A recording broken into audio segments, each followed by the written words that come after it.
Hello students. पिछली video में हम 3.5 एक्सरसाइज के 3 क्वेश्चन सॉल्व कर चुके हैं। अब हम क्वेश्चन 4 समझते हैं, जिसमें 5 वर्ड प्रॉब्लम्स दे रखी हैं जिनको हमें लीनियर इक्वेशन में चेंज करना है और फिर उनको सॉल्व करना है। ठीक है, तो चलिए स्टार्ट करते हैं पहली वर्ड प्रॉब्लम से।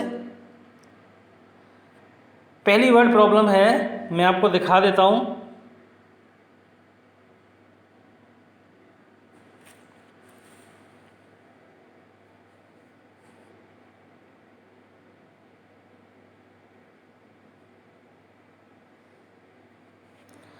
A part of monthly hostel charge is fixed, यानी हॉस्टल का मंथली चार्ज तो फिक्स है, and remaining depend on number of days one has taken food in the mess. यानी कि हॉस्टल में रहने का महीने का चार्ज फिक्स है, लेकिन अगर आप रुकते हो वहाँ पर जितने दिन, उसका पर डे का खाने का चार्ज अलग है। ठीक है, दो वैल्यूज़ हैं, फिक्स चार्ज और खाने वाला चार्ज, जितने दिन आप रुकते हो।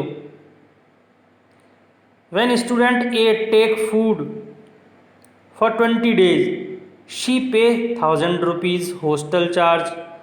When B student takes food for 26 days, pay 1180 rupees hostel charge. तो फिक्स चार्ज बताइए आप और cost of food per day बताइए। समझ में आ गया? चलिए देखते हैं। तो हमने फिक्स चार्ज हॉस्टल का मान लिया x रुपये, यानी अगर आप खाना नहीं खाते हैं, केवल हॉस्टल में रहते हैं, तो उसका जो चार्ज देना है आपको फिक्स है। चाहे आप एक दिन रुकें हॉस्टल में या 10 दिन रुकें या पूरे महीने रुकें, आपको जब ये हॉस्टल आपने ले लिया तो उसका फिक्स चार्ज हो गया एक महीने का x रुपये। अब आती है खाने की बात। तो charge for food in mess, यानी एक दिन अगर आप खाना खाओगे तो y रुपीज़ लगते हैं, पर डे का चार्ज हो गया खाने का, y रुपीज़ पर डे। अब इक्वेशन देखते हैं। जो ए स्टूडेंट था वो 20 दिन रुका, तो x रुपीज़ तो उसको देना ही है, फिक्स चार्ज है, खाना वो खाए या ना खाए, महीने का हॉस्टल का चार्ज तो देना ही है, फिक्स जो है x रुपये।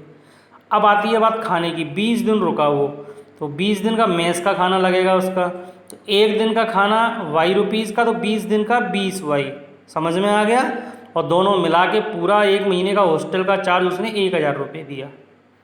बिल्कुल उसी तरीके से दूसरा जो स्टूडेंट था बी, वो फिक्स चार्ज तो उसको देना ही है, रुकने का चार्ज तो लगेगा, लेकिन वो 26 दिन रुका, तो उसने खाना 26 दिन खाया। अब एक दिन का खाने का चार्ज y रुपीज़ है, क्योंकि उसने पूछा ही हमसे, फूड पर डे पूछा है हमने, तो हमने food per day y rupees माना है। तो 26 दिन का खाना कितना हो गया? 26y रुपये। और दोनों अमाउंट को प्लस करके उसने कितना चार्ज दिया महीने का? इतने रुपये। समझ में आ गया? अब आप इसको क्रॉस मल्टीप्लिकेशन मेथड से सॉल्व कर लीजिएगा। ठीक है, चलिए अब दूसरी वर्ड प्रॉब्लम देखते हैं। नोमिनेटर पता है, डिनोमिनेटर पता है, इससे हमने फ्रैक्शन बना लिया। अब क्वेश्चन में वो ये कह रहा है कि अगर हम नोमिनेटर में से केवल 1 माइनस कर दें तो फ्रैक्शन 1/3 हो जाएगा। ठीक है, 1 माइनस कर दिया तो जो x/y फ्रैक्शन था, न्यूमरेटर में से 1 माइनस करने पर 1/3 के इक्वल हो गया। क्रॉस मल्टीप्लाई से एक इक्वेशन बना ली हमने, बन गई। दूसरे स्टेटमेंट में वो ये कहता है कि अगर हम केवल डिनोमिनेटर में 8 प्लस कर दें तो फ्रैक्शन 1/4 हो जाएगा। ये भी सही है, तो डिनोमिनेटर में 8 प्लस कर दो, इक्वल टू 1/4, क्रॉस मल्टीप्लाई करो, दूसरी इक्वेशन हमारी ये बन गई। समझ में आ गया? अब दोनों इक्वेशंस को हम क्रॉस मल्टीप्लिकेशन से सॉल्व कर लेंगे। समझ में आया इक्वेशन बनाना? चलिए अब हम पढ़ते हैं तीसरा क्वेश्चन। तीसरे क्वेश्चन में वो ये कह रहा है कि, चलिए मैं आपको दिखा देता हूँ क्वेश्चन।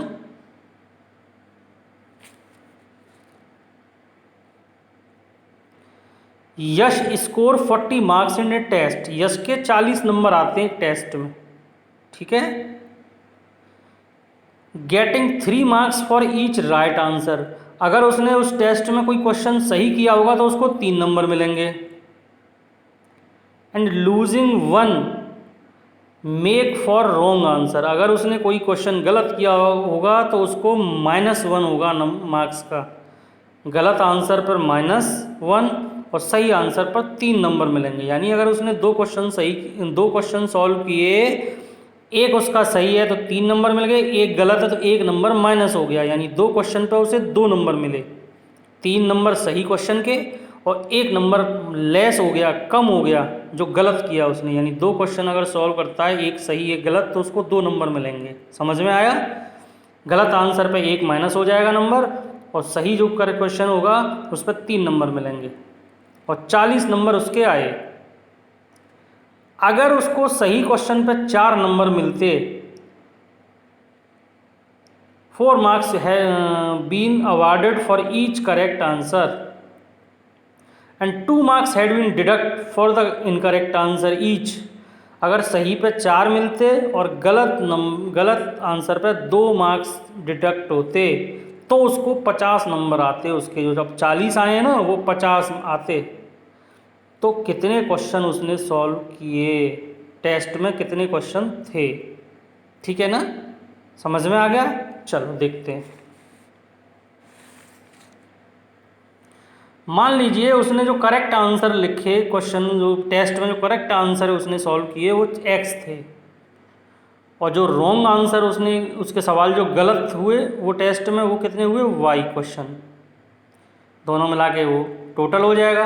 एक अगर मान लीजिए एक टेस्ट में 40 क्वेश्चन है, 30 आपके सही हैं, 10 क्वेश्चन गलत हैं, 40 क्वेश्चन हो गए टोटल टेस्ट में। उसने यही पूछा टोटल टेस्ट में कितने क्वेश्चन थे, तो सही उसने जो आंसर लिखे वो x लिखे और गलत जो आंसर हुए उसके वो y। तो टोटल मिला के सारे क्वेश्चन पता चल जाएगा।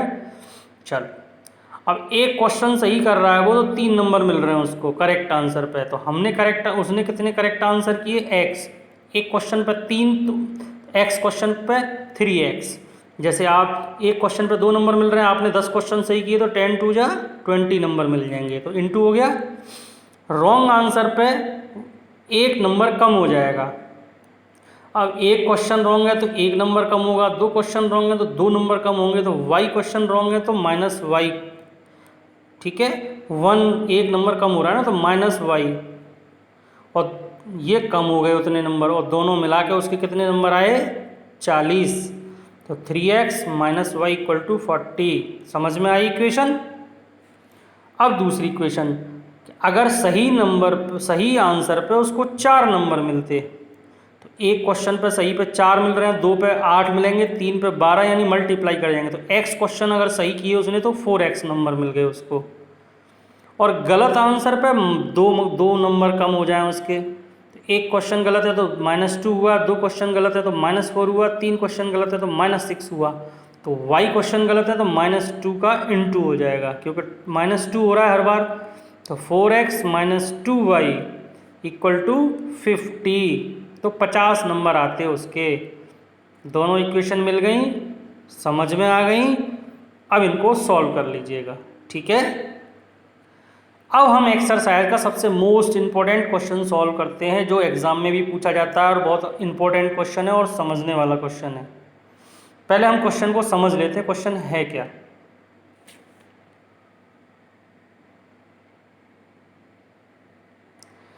एक प्लेस है ए, कोई एक जगह है ए और एक जगह है बी, और दोनों जगह एक दूसरे से 100 किलोमीटर दूर हैं हाईवे पे।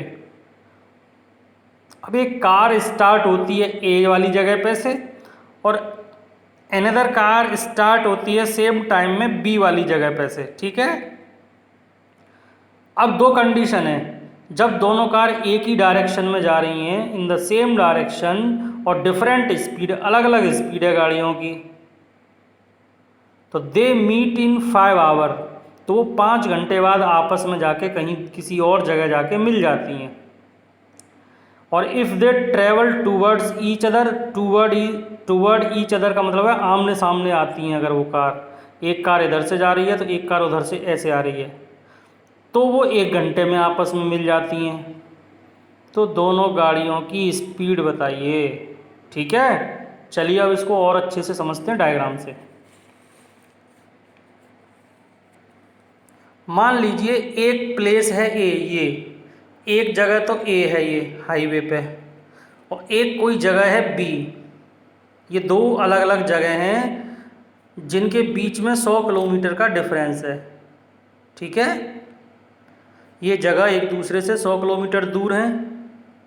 अब एक कार यहाँ से चलती है, यहाँ से, और एक कार यहाँ से चलती है 20। ये बी से एक कार चलती है और एक कार ए से चलती है। अब दो कंडीशन है, ये दोनों एक, ये पहले तो एक ही तरफ जा रही हैं सेम डायरेक्शन में, तो ये भी इधर जा रही है और ये भी इधर जा रही है। तो कहीं आगे चल के यहाँ सी पॉइंट पे जाके मिल जाती हैं, कहीं दूर जाके 5 घंटे बाद मिल जाती हैं। सवाल को अच्छे से समझना। दो जगह हैं ए और बी, कोई जगह है जैसे आगरा और हाथरस या आगरा और सादाबाद, दोनों बीच में 100 किलोमीटर का डिफरेंस है। एक गाड़ी आगरा से सादाबाद से चलती है आगरा की तरफ इधर, और एक आगरा से चलती है और आगे की तरफ, और दोनों और आगे चल के कहीं एक जगह आके मिल जाती हैं। ये गाड़ी भी इधर से चलती है और ये इधर से चलती है ऐसे, और दोनों यहाँ आके मिल जाती हैं। ठीक है, तो उसने स्पीड पूछी है दोनों गाड़ियों की। तो पहले तो हम मान लेते हैं कि कार ए की स्पीड कितनी है, x किलोमीटर पर आवर, यानी 1 घंटे में x किलोमीटर जाती है वो। और कार बी, जो बी से चल रही है गाड़ी, उसकी स्पीड कितनी है, y किलोमीटर पर आवर, यानी y किलोमीटर। दोनों की स्पीड अलग अलग है। अब ये दोनों गाड़ियाँ 5 घंटे बाद जाके सी वाले पॉइंट पे मिल जाती हैं, यानी ए वाली गाड़ी भी 5 घंटे चली और बी वाली यहाँ से यहाँ तक आई तो 5 घंटे लगे उसको। सी पॉइंट पे आके दोनों गाड़ियाँ मिल गईं, जो यहाँ से चली वो भी और जो बी से केवल बी से सी तक आई है वो भी, दोनों 5 घंटे चल के यहाँ मिल गई। तो पहले तो ये देख लो कि दोनों 5-5 घंटे में चली कितना। ए तो यहाँ से यहाँ तक गई 5 घंटे में और बी यहाँ से यहाँ तक गई केवल बी से सी तक। तो देखो कार ए ट्रेवल करेगी 5 × x, जो कितना दूर चली डिस्टेंस निकालेंगे, वो फॉर्मूला होता है speed into time. x kilometre per hour की स्पीड है और 5 घंटे लगे उसको सी तक जाने में, तो 5x किलोमीटर तो ए वाली कार चली। कार बी कितना चलेगी डिस्टेंस, बी यहाँ से चली यहाँ तक, उसकी speed y kilometre per hour है, लेकिन 5 घंटे उसको भी लगे यहाँ से यहाँ तक जाने में, दोनों 5 घंटे बाद मिली। तो y × 5, तो 5 speed into time. Car B जो है 5y किलोमीटर चल के आई यहाँ से यहाँ तक डिस्टेंस जो चली, और कार ए जो चली वो यहाँ से यहाँ तक ए से लेके सी पॉइंट तक वो 5x डिस्टेंस चली। ठीक है, अब ध्यान देने वाली बात ये है कि इन दोनों में अंतर कितना है। यानी पहले कार ए यहाँ से लेके यहाँ तक आई बी तक, ठीक है, फिर बी से सी तक गई, तभी तो सी पे जाके मिली। और कार बी केवल बी से सी तक चली तब तक यहाँ आके मिल गई। तो जो ए वाली गाड़ी है वो कितना ज़्यादा चली, 100 किलोमीटर। पहले ए से बी तक आई वो, तो 100 किलोमीटर चल के आई, फिर बी से सी तक गई, और बी वाली गाड़ी केवल बी से सी तक गई। तो यहाँ तक तो दोनों बराबर चली, बी से सी। ए वाली कार भी बी से सी तक आई और बी वाली भी बी से सी तक, लेकिन इतना एक्स्ट्रा चल के आई ए से बी तक। कौन सी वाली कार, ए वाली कार। यानी कि जो ये वाला किलोमीटर है 5x वाला दूरी है, जो यहाँ से ए से लेके जो सी तक की दूरी है, वो 100 किलोमीटर ज़्यादा चली। किससे, 5y से। 5y का मतलब है बी से सी तक। तो इस दूरी में से ये दूरी माइनस कर दें तो कितना किलोमीटर का अंतर आएगा, 100 किलोमीटर का। यानी ए वाली कार की दूरी में से बी वाली कार कितना चली उसको माइनस कर दें तो कितना ज़्यादा चली, वो 100 किलोमीटर। दोनों में कितने का डिफरेंस हो गया, 100 किलोमीटर का। समझ में आया कैसे बनी इक्वेशन।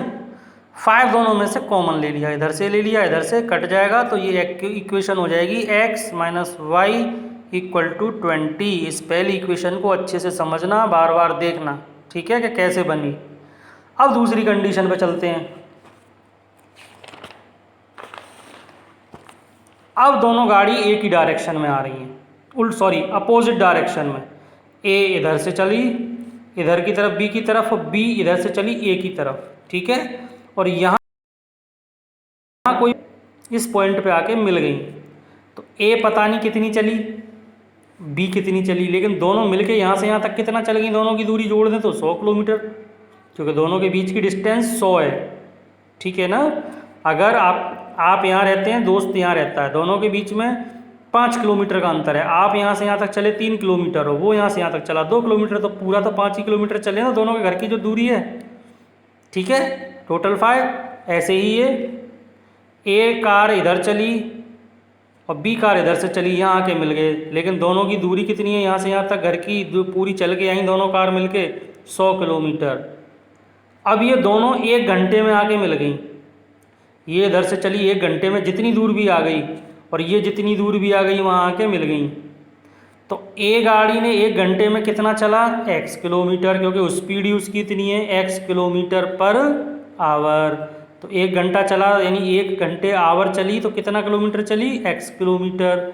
और बी वाली गाड़ी 1 घंटे में कितनी चलेगी, y किलोमीटर, क्योंकि इतनी स्पीड है उसकी, y किलोमीटर पर आवर। पर का मतलब 1 घंटा, 1 घंटे में y किलोमीटर ये चली और x किलोमीटर ये चली, और दोनों मिलके कितना चल ली, 100 किलोमीटर। तो दूसरी इक्वेशन हो गई x + y, यानी दोनों मिलके कितना चली 1 घंटे में, 100। तो ये 2 इक्वेशन बन गई। अब इनको आप सॉल्व कर लीजिएगा, और मोस्ट इम्पोर्टेंट क्वेश्चन है, इसको पहले इक्वेशन कैसे बनानी है ये समझिएगा। इस क्वेश्चन को बच्चे अधिकतर बार बार निकालते हैं और फिर भी भूल जाते हैं। ठीक है, नेक्स्ट क्वेश्चन है, एक रेक्टेंगल, चलो मैं दिखा देता हूँ आपको, पहले क्वेश्चन समझा देता हूँ।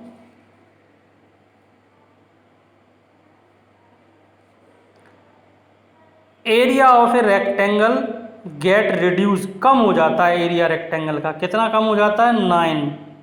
अगर हम if it length is reduce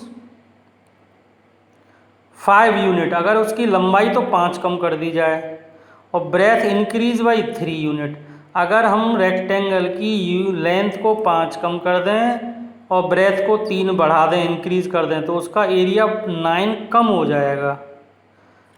अगर हम क्या कर दें, लेंथ को 3 बढ़ा दें, इंक्रीज कर दें, और ब्रेथ को 2 बढ़ा दें, तो जो एरिया है वो 67 बढ़ जाएगा, इंक्रीज हो जाएगा, ये लिखा हुआ है। ठीक है, तो फाइंड द डायमेंशन, यानी लंबाई और चौड़ाई निकालनी है रेक्टेंगल की। चलिए देखते हैं। मान लीजिए रेक्टेंगल की लेंथ है x और ब्रेथ है y, समझ में आ गया। एरिया क्या होगा, L × V, यानी x × y, ये हमारा ओरिजिनल एरिया है, जो हमारी लेंथ और ब्रेथ है उससे जो एरिया निकल के आया वो ये है। अब कंडीशन चलते हैं पहली, वो कह रहा है कि लेंथ को तो 5 कम कर दो, 5 कम कर दी, x में से x − 5, ब्रेथ को 3 बढ़ा दो, तो हमने y + 3 कर दिया।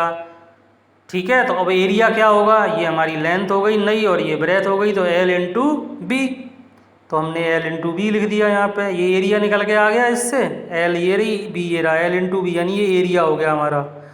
अब ऐसा करने पे जो एरिया आएगा वो 9 कम आएगा, किससे, पहले वाले से।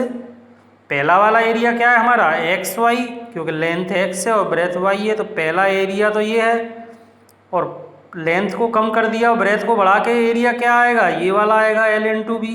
तो अब ये एरिया पहले वाले से 9 कम हो जाएगा, अब ये कम हो जाएगा, ये वाला कम हो जाएगा, रिड्यूस 9 लिखा हुआ है, तो ये एरिया कम हो जाएगा। अगर हम ऐसा करते हैं तो हम किसको कम कर देंगे, पहले वाले को। अब दोनों कैसे हो गए, इक्वल, मेरी बात समझना। पहले एरिया ये था, जब हम 5 कम कर देंगे लेंथ को और ब्रेथ को बढ़ा देंगे 3, तब जो एरिया आएगा वो 9 कम आएगा पहले से। ये 9 कम आएगा, हमने पहले वाले में से 9 कम कर दिया। अब दोनों कैसे हो गए, इक्वल। जैसे कोई वैल्यू है, ये 10 है और ये 12 है, ठीक है, 10, ये 10 जो है इससे 2 कम है, हाँ ये कम है 2, तो हमने इसमें से 2 कम कर दिया, तो 10 10 दोनों इक्वल हो गए। तो जिस ये कम है तो हमने इसमें से 9 माइनस कर दिया। अब अंदर इनटू कर लेते हैं, x × y, x का 3 में किया तो 3x, -5 का y में किया -5y, और -5 का 3 में किया -15।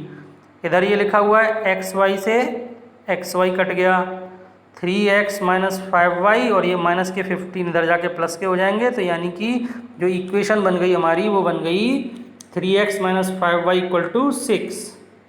पहली इक्वेशन बन गई। दूसरी कंडीशन में वो क्या कहता है कि लेंथ और ब्रेथ दोनों को बढ़ा दो, लेंथ को 3 बढ़ा दो, ब्रेथ को 2 बढ़ा दो। भाई बढ़ा दिया, लेंथ को x प्लस 3 कर दिया और इस ब्रेथ को y प्लस 2। अब एरिया क्या होगा, l इंटू बी, ये l है ये b है, इंटू कर दिया। ठीक है, l इंटू बी करने पे जो एरिया आएगा वो 67 बढ़ जाएगा। अब ये नया एरिया 67 बढ़ गया, तो हम किसको बढ़ा देंगे 67? पुराने वाले को। अब दोनों कैसे हो गए, इक्वल हो गए। अब इसको सॉल्व कर लेंगे। ब्रैकेट का मल्टीप्लाई, x का y में किया xy, x का 2 में किया 2x, फिर प्लस 3 का y में किया 3y और 3 2 जा 6। सॉल्व कर लेंगे, xy से xy कट गया, 2x प्लस 3y, ये 6 उधर जाके माइनस हो जाएगा। एक इक्वेशन ये बन गई। ठीक है, समझ में आया ना? दोनों इक्वेशन बन गई, आप इसको सॉल्व कर लेना, आंसर आ जाएगा। और इस तरीके से पांचों वर्ड प्रॉब्लम सॉल्व हो गई। ठीक है, थैंक यू।